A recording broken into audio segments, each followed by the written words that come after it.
성경에서 가장 많이 등장하고 있는 동물이 어떤 동물일까요? 양입니다. 무려 742번이나 등장을 하고 있습니다. 사실 양은요, 이스라엘 사람들에게 아주 중요하면서도 친근한 동물입니다. 이스라엘은 예전부터 양을 키우는 유목민이었어요. 그리고 가나안 땅에 정착하면서 농사를 짓고 난 뒤부터 양을 키워서 양 가죽이나 그 양의 털을 통해서 옷을 만들어 입었습니다. 또한 일상적인 음식을 양고기로 먹고 양젖을 먹은 거예요. 뿐만 아니라 양 가죽으로 장막을 만들었습니다. 그렇다 보니까 이 양은요, 이스라엘 사람들에게 있어서 의식주 문제를 다 해결해 줬습니다. 또한 하나님께 드리는 모든 제사에 양은요, 없어서는 안 되는 아주 중요한 희생 제물이었습니다. 그렇기 때문에 성경에는 양을 치는 목자에 대해서 많이 나오고 있어요. 창세기 4장 2절의 말씀에 보면 아벨이 양을 치는 자였다라고 말씀하고 있어요. 아브람, 이삭, 모세도요, 이 양 치는 자들이었습니다. 우리가 잘 알고 있는 다윗 같은 경우도 어렸을 때 목동의 일을 감당을 했습니다. 또한 선지자들 가운데도 목자들이 많이 있어요. 그런 문화 속에서 이 성경에는 하나님과 백성과의 관계를 목자와 양의 관계로 비유를 많이 하셨죠. 특별히 시편 23편의 말씀을 보시면 여호와는 나의 목자시니 내게 부족함이 없다, 다윗이 그렇게 고백하고 있습니다. 그가 나를 푸른 풀밭에 누이시며 쉴만한 물가로 인도하신다, 그렇게 고백하고 있어요. 하나님께서 자기 백성을 보호하시고 인도하여 주신다라고 하는 것입니다. 또한 요한복음 10장 11절의 말씀해 보시면 예수님께서 자기 자신을 선한 목자다라고 말씀하고 있습니다. 양의 속성이요, 이스라엘 백성들과 우리와 많이 비슷합니다. 양은 목자에 의존하는 동물입니다. 그리고 목자의 돌봄이 절대적으로 필요한 동물인 거예요. 양은 근시이기 때문에 눈이 어둡습니다. 그래서 자주 구덩이에 빠뜨려지고 위험에 처하는 경우가 참 많이 있습니다. 무기가 없어서 방어도 못하고 공격도 못하는 그런 연약한 존재입니다. 먹잇감이 되기가 참 쉽다라고 하는 것입니다. 그런데 짐승들 중에서 양이 가장 안전하고 부족함이 없다는 거 여러분 아십니까? 아니, 공격할 수도 없고 방어하지도 못하는 그러한 연약한 동물인데 다른 동물보다 가장 안전하다는 거예요. 왜 그럴까요? 바로 목자 때문입니다. 목자가 있어서 양을 인도하고 보호해 주기 때문인 것입니다. 그래서 참된 목자는요, 한순간도 양떼를 쳐다보면서 놓치지 않고 있다는 거예요. 그래서 맹수의 공격으로부터 보호하고 푸른 풀밭으로 인도하는 것이 참 목자의 모습입니다. 그러면 우리가 어떻게 이 험난한 세상 가운데 담대하게 살아갈 수 있느냐라는 거예요. 그 방법은 하나밖에 없습니다. 우리를 인도해 줄 그 누군가가 필요하다는 거예요. 여러분과 저를 보호해 줄 그 누군가가 필요하다는 거예요. 그러면 누가 여러분과 저를 인도하고 여러분과 저를 지켜주시고 여러분과 저를 이끌어 주시겠어요? 오직 선한 목자이신 예수님 한 분밖에 없는 줄 믿습니다. 오늘 본문에서 예수님께서 우리의 문이라고 말씀하셨어요. 문으로 들어가면 어떤 축복을 주시는지 우리에게 말씀하고 있습니다. 예수님은 우리의 유일한 구원의 문이십니다. 본문에서 예수님께서 양의 문이라고 말씀하시고 문으로 들어가면 구원을 받는다라고 말씀하셨어요. 7절 말씀 보시면 내가 진실로 진실로 너희에게 말하노니 나는 양의 문이라 말씀하시고, 이어지는 9절 말씀 보시면 우리가 함께 한 목소리로 같이 받을까요? 시작. 내가 문이니 누구든지 나로 말미암아 들어가면 구원을 받고 또는 들어가며 나오며 꼴을 얻으리라. 목자는 양을 칠 때 양들에게 먹을 것을 공급해 주기 위해서 푸른 초장으로 인도했습니다. 그리고 맹수들의 공격을 다 보호해 줬습니다. 그리고 목초지가 발견이 되면 그곳에 다 풀어놓습니다. 근데 하루만 풀을 뜯기는 것이 아니라 목초지에 가가지고 풀을 뜯기다가 보면 그것이 한 달이 되고 두 달이 될 수도 있습니다. 그동안에 이 목자는 양들을 지키는 거예요. 그런 가운데 밤이 되면은 이 맹수들로부터 보호하기 위해서 울타리를 만드는데 그 울타리를 돌을 갖다가 만들었어요. 돌을 갖다가 삥 둘러서 울타리를 만들고 그 문이 하나가 있는데 그 문 안으로 들어가고 나올 수 있게 했고 그 문을 목자들이 지켰습니다. 그래서 그 문을 양의 문이다 라고 얘기했습니다. 예수님께서 자신이 목자라고 하는 사실을 비유로 말씀하시면서 또 양의 문이라고 말씀하시면서 예수님께서는 양들을 구원으로 이끄는 참 목자가 될 뿐만 아니라 구원으로 인도하는 유일한 문이다 라고 말씀하셨어요. 그러므로 여러분과 제가 가장 중요한 사실 하나를 가슴속에 새겨야 됩니다. 우리는 예수 그리스도를 통해서만 구원받을 수 있습니다. 오직 예수 그리스도를 통해서만 영원한 생명을 얻을 수가 있습니다. 많은 사람들이 이야기합니다. 기독교가 너무 배타적이라고, 기독교가 너무 폐쇄적이라고, 그러면서 불교도 무슬림도 유교도 다 억셉트 하면서 결국 우리가 하나의 길로 가는 거 아니겠습니까? 라고 얘기합니다. 근데 그것이 아닙니다. 그렇게 얘기하면 뭔가 아카데믹해 보이고 세련돼 보인다고 사람들은 얘기합니다. 그러나 그것은 진리가 아닌 것을 우리가 어떻게 억셉트 하겠습니까? 그래서 우리 기독교가 폐쇄적인 것 같고 그리고 또한 배척하는 것 같지만 엄연한 진리가 있기 때문에 그 진리가 아니면 우리는 무너지고 그 사실은 아니기 때문에 우리는 진리를 주장하고 때로 배척하는 것 같고 너무 외길인 것 같고 그렇지만 그것이 바로 하나님께서 우리에게 가르쳐 주신 귀한 길입니다. 그래서 예수님께서 뭐라고 말씀하셨습니까?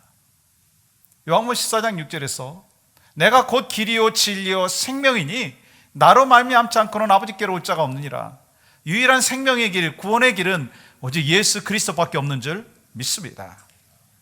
구원의 문에 대해서 잘 이해하기 위해서는요, 이 노아의 방주 이야기를 좀 우리 가슴속에 새기면 훨씬 더 이해하는데 도움이 됩니다.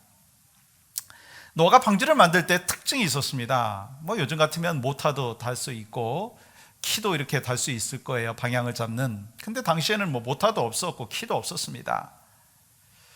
전적으로 하나님을 의존해야만 했었습니다. 그 배는, 노아의 배는. 그리고 또한 사람들이 개입할 수 없는 구원의 배였습니다. 그러면서 특별히 한 가지 특징적인 부분이 있다면 그것은 문이 하나였다는 거예요. 창문은 여러 개 만들어 놓을 수 있었지만 들어가고 나가는 그 문은 하나밖에 없었다는 거예요. 이것을 통해서 여러분과 저에게 가르쳐 주시는 영적인 레슨은 구원의 문은 오직 한 문, 예수 그리스도밖에 없다는 것입니다. 또한 창세기 7장 16절 말씀 보시면 여호와께서 그를 들여보내고 문을 닫으시니라. 하나님께서 방주 안으로 노아의 가족과 모든 동물들을 들여보내시고 문을 닫으셨어요. 하나님께서 구원의 문을 주관하신다는 거예요. 여시는 분도 하나님이시고 닫으시는 분도 하나님이시라는 거예요. 그 타이밍도 하나님께서 허락하여 주실 때가 그때라고 하는 것입니다. 그런데요, 그 문이 열려 있을 때는요, 밖에 있으나 안에 있으나 그것이 뭐가 그렇게 중요하냐라고 얘기할 수가 있습니다. 근데 문이 닫히면 방주 안에 있는 사람과 방주 밖에 있는 사람은요, 엄청난 차이가 있는 거예요. 방주 안에 들어간 존재는 구원의 사람이 되는 것이고 방주 밖에 있는 사람은 심판의 사람이 되는 것입니다. 산 위에 놓여 있는 그 배는 사람들이 외면했지만 문이 닫히고 난 뒤에는요, 얼마나 그 문이 소중한지를 알게 되었다는 거예요. 문의 특징이 있습니다. 모두에게 열려 있지만 들어가는 이가 많지 아니하고 왜 방주로 들어가야 되느냐라고 하는 사람들이 분명히 있습니다. 왜 넓은 세상에서 즐겁게 재미있게 지내도 되는데 왜 좁은 그 방주 안으로 들어가느냐라고 이야기를 할 수가 있습니다. 근데요, 문이 닫히기 전까지는, 심판이 있기 전까지는 그렇게 얘기할 수 있습니다. 그러나 심판이 임할 때 그 문의 소중함을 알게 된다는 거예요. 문 안과 문 밖의 차이가 그렇게 크다라고 하는 것입니다. 그러므로 우리는 내가 죄인임을 깨닫고 내 죄를 예수 그리스도께서 담당하여 주시고 이를 위해서 십자가에 못 박혀 돌아가셨다라고 하는 이 사실을 믿고, 나도 예수 그리스도와 함께 십자가에 못 박혔다라고 하는 그 사실을 시인하면서 나를 위해서 주님이 그 고난 당하셨고 죽음을 당하셨다라고 하는 것을 늘 가슴속에 새기면서 구원의 백성으로 감사하며 감격하는 귀한 은혜가 있기를 주님의 이름으로 간절히 축복합니다. 근데 중요한 건 성경은요, 우리에게 구원을 받으라 라고 말씀하신 것에서 그치지 않았다라고 하는 거예요. 누리라 말씀하셨어요.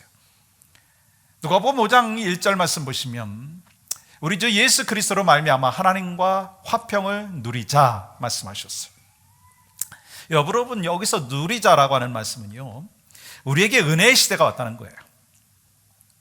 하나님과 내가 화평을 누릴 수 있는 은혜의 시대가 왔다라고 하는 거예요. 그래서 하나님과 내가 화평을 누릴 뿐만 아니라 나를 통해서 또 다른 사람들이 하나님과 화평을 누려야 되고, 나와 또한 성도의 관계 속에서, 사람과의 관계 속에서 화평을 누려야 된다는 거예요. 이 특권을 하나님이 주셨어요. 구원도 마찬가지입니다. 이미 우리에게 허락하여 주셨는데 그 구원의 기쁨과 감사를 누리지 못하면 그것보다 더 안타까운 어리석은 모습이 어디 있느냐는 것입니다. 그러면 우리가 어떻게 구원을 누릴 수 있느냐는 거예요. 선한 목자이신 예수님 모시고 살면 되는 거예요. 그러면 하나님과 나와의 관계 속에서 회복이 있을 뿐만 아니라 또한 다른 사람들과의 관계 속에서도 회복이 있다고 하는 것입니다. 여러분, 하나님과 화목하십니까? 여러분, 하나님과 화목하십니까? 그렇다면 여러분, 이웃과도 화목하십니까? 저는 정말 신앙생활하면서 안타까운 것이 있어요. 뭐냐면 하나님과 화목을 합니다. 나 하나님 사랑합니다. 하나님하고 좋은 릴레이션십을 갖고 있습니다 라고 이야기하면서 성도와의 관계 속에서 화목하지 못하는 안타까운 모습들이 있다는 거예요. 여러분, 늘 제가 질문하죠. 여러분, 배우자에 대해서 100% 만족하십니까? 여러분의 자녀에 대해서 100% 만족하십니까? 아니, 여러분이 저에 대해서 100% 만족할 수 있습니까? 없어요. 근데 하나님께서 여러분과 저를 향하여 100% 만족하시기 때문에 구원을 허락하여 주셨습니까? 아니라는 거예요. 우리가 죄와 허물로 죽어 있었지만 긍휼히 여겨주셔서, 불쌍히 여겨주셔서 우리를 위해서 독생자 예수 그리스도를 보내주시고 우리가 예수 그리스도를 믿음으로 말미암아 구원받은 하나님의 백성이 될 수 있도록 허락하여 주셨습니다. 우리도 마찬가지, 그 긍휼을 받았으면 우리가 긍휼히 여겨야 되는 것입니다. 사람들은 참 다양합니다. 100명 있으면 100명이 다양하고 10,000명 있으면 10,000명이 다 다릅니다. 어떻게 그들을 품을 수 있을까요? 주님이 나를 품어주셨듯이 나도 품는 거예요. 한 사람을 볼 때, 한 인간으로 보면 A, B, C 1, 2, 3 그렇게 나눌 수가 있습니다. 레벨을 세울 수 있습니다. 아, 이거 좋은 거야, 이거 나쁜 거야 라고 얘기할 수 있습니다. 그런데 영혼의 관점에 보면 어떤 사람이든지 소중하지 않은 사람이 없습니다. 그래서 여러분과 제가 하나님과 나와 화목할 뿐만 아니라 성도와의 관계 속에서 화목할 때 그것이 바로 구원을 누리는 하나님의 사람이 되는 것이라고 하는 것입니다. 지난주 말씀드린 대로 하나님의 말씀을 묵상하고 하나님의 말씀 속에서 우리가 살면 주님이 내 안에 계시고 내가 주님 안에 사는 거예요. 그러면서 이 구원을 누리라라고 하는 것입니다. 신앙생활의 기쁨이 분명히 있습니다. 그 기쁨을 누려라. 그것이 바로 여러분과 저에게 주신 귀한 축복이라고 하는 거예요. 여러분, 예배 드리는데 예수님께서 함께 계시다라고 하는 것을 여러분 확신하십니까? 여러분, 찬양을 하면서 이 찬양을 주님이 받으신다라고 하는 것을 확신하면은요, 대충 할 수가 없어요. 이 말씀이 하나님께서 바로 나에게 주시는 말씀이라고 하는 것을 분명히 확신한다면 대충 들을 수가 없다라고 하는 것입니다. 여러분, 긴장감이라고 하는 것은요, 텐션이라고 하는 것은요, 항상 나쁜 것만이 아닙니다. 영적인 긴장감은 꼭 필요합니다. 저는 목회하면서 그런 마음을 갖습니다. 우리 교회가 참 평화롭죠. 아무 문제가 없어요. 그렇지만 언제 사탄이 우리 교회를 공략할지 모르는 거예요. 우리 가정이 참 건강하지만 언제 사탄이 가정을 공략할 수 있는지 모른다라고 하는 것입니다. 그래서 깨어 있어야 되는 것입니다. 영적인 긴장감이 있어야 된다는 것입니다. 그러면서 주님이 나와 함께 하시고 내가 주님 안에 있을 때 바로 주님이 주시는 은혜가 있고 영적인 능력이 있고 참된 소망이 있고, 그러면서 이 신앙생활을 하는 가운데 누려야 된다는 거예요. 구원의 감격을 누려야 된다는 거예요. 신앙생활을 통하여서 하나님 앞에 기쁨을 올려드려야 된다고 하는 것입니다. 전 소망하는 마음이 있습니다. 여러분, 부부지간에 사랑을 누리십시오. 가정 안에서 기쁨을 누리십시오. 신앙생활하면서 감사를 누리십시오. 이미 주셨는데 특권을 우리가 누리지 못한다면 그것보다 어리석은 사람이 어디 있겠습니까? 바로 양의 문이신 예수 그리스도를 따를 때 여러분과 저는 구원을 누리는 하나님의 은혜와 축복을 얻게 되는 줄 믿습니다. 또한 우리는요, 양의 문이신 예수님을 통하여서 풍성한 꼴을 누리게 된다는 거예요. 우리가 양의 문이신 예수 그리스도를 따라서 살게 되면 우리가 구원을 받고 구원을 누리게 되고요, 또한 예수님 따라 살아가면은요 풍성한 꼴을 얻게 된다는 거예요. 여러분 9절 말씀 보세요. 내가 문이니 누구든지 나로 말미암아 들어가면 구원을 받고 또는 들어가며 나오며 꼴을 얻으리라 말씀하셨어요. 여기서 들어가며 나오며라고 하는 것은요, 이 하루 종일 들판에서 양들이 있다가 아까 말씀드린 대로 우리 안으로 들어갑니다. 그리고 또한 아침이 되면 우리 밖으로 나오는 거예요. 근데 그 우리 안에는요, 돌담으로 쌓은 그 우리 안에는요 주인이 하나만 있는 게 아니에요. 목자가 하나만 있는 게 아니에요.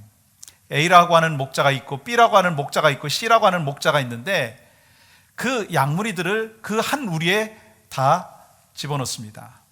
그리고 아침에 A라고 하는 목자가 이름을 부르는 거예요. 양들을 부르는 거예요.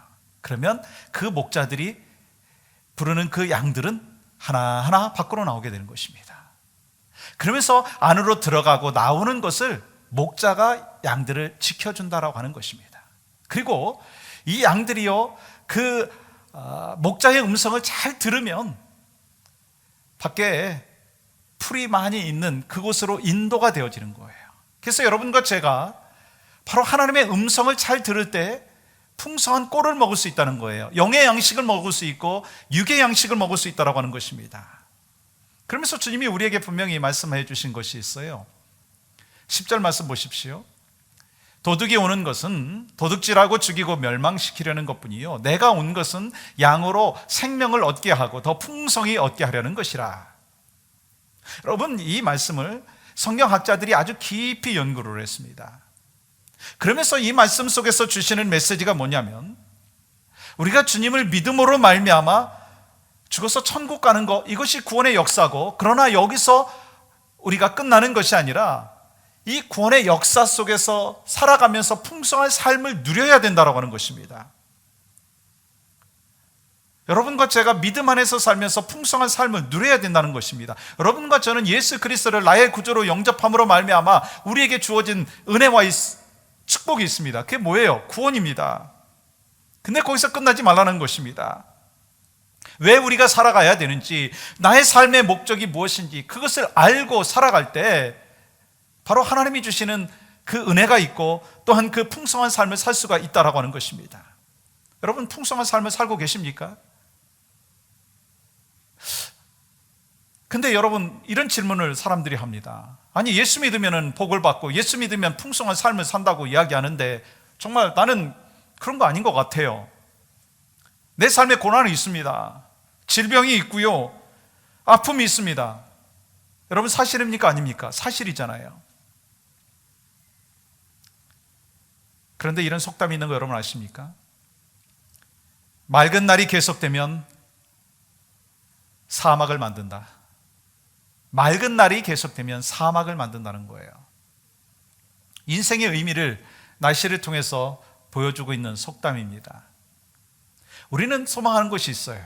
저도 그런 소망 갖고 있어요. 날마다 맑은 날씨만 있으면 좋겠다. 인생에서 날마다 좋은 날만 있으면 좋겠다. 근데요, 하나님은 아시는 거예요. 날마다 맑은 날만 있으면 우리의 인생의 사막이 돼버린다는 것입니다. 그래서 때로 비바람이 치고 굳은 날이 있을 때 땅이 옥토가 된다는 것입니다.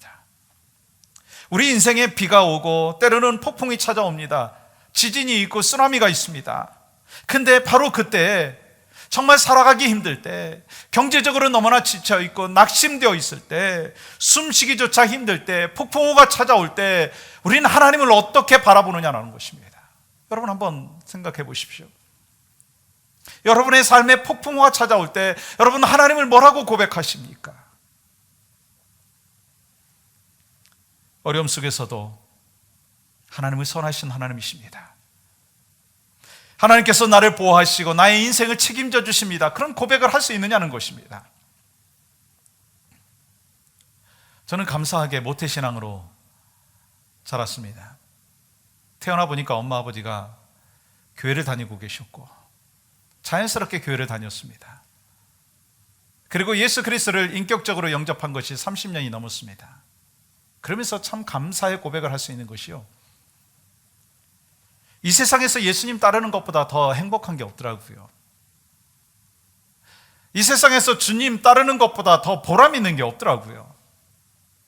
이 세상에서 주님의 인도하심을 따르고 순종하는 것보다 더 값진 것이 없더라고요. 때로 고난도 있고 눈물도 있고요, 목회하면서 장애물도 있고요, 헤데익도 있습니다. 근데 그것을 통해서 하나님께서 기도하게 하시고 그것을 통해서 하나님께서 무릎을 꿇게 하시는 거예요. 그러다 보니까 분명한 확신이 있습니다. 하나님은 가장 선한 길로 나를 인도하여 주신다. 쉴만한 물가로 인도하여 주신다. 사망의 음침한 골짜기를 다닌다 할지라도 하나님이 나를 지켜주신다. 이 고백이 있는 거예요. 얼마나 감사합니까?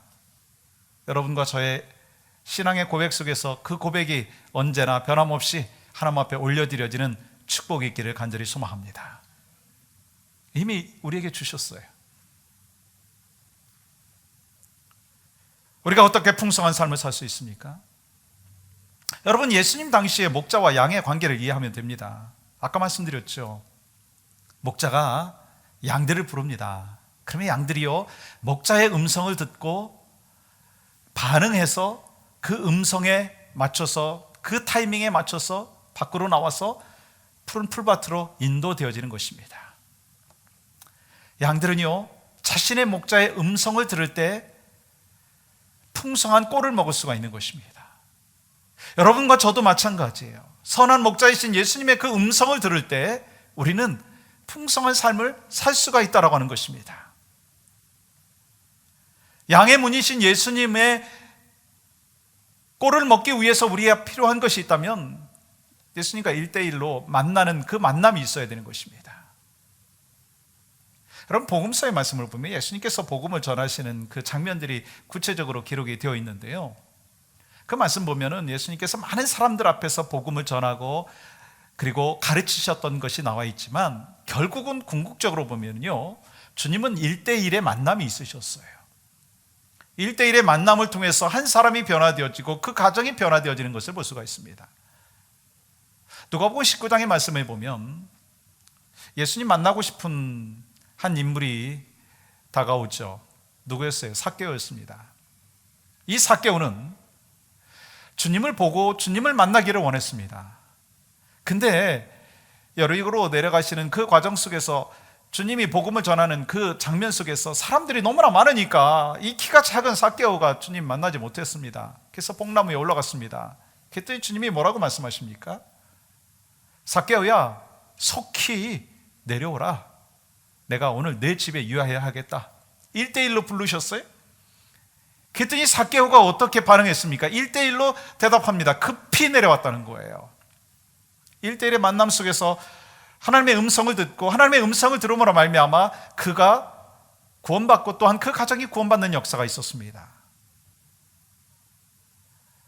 또한 누가복음 5장의 말씀에 보면 예수님께서 이 세리 마태를 부르시는 것을 볼 수가 있습니다. 세리 마태가 자기의 일을 하고 있을 때 주님이 뭐라고 말씀하십니까? 나를 따르라. 그때 마태는 어떻게 반응했습니까? 모든 것을 다 버려두고 따랐다라고 말씀하고 있습니다. 그렇다면 우리는 선한 목자이신 예수님을 어떻게 따를 수 있느냐는 것입니다. 개인적으로 예수님을 만나고 예수님과 가까워야 된다는 것입니다. 그 방법이 뭐예요? 날마다 하나님의 말씀을 묵상하는 것이고 쉬지 않고 기도하는 것이 하나님을 만나는 거 아니겠습니까? 여러분과 제가 하나님의 음성을 듣기를 원한다면 말씀의 강가로 나가시고 기도하는 하나님의 사람이 되어야 된다고 하는 것입니다. 세상에는 소리가 참으로 많습니다.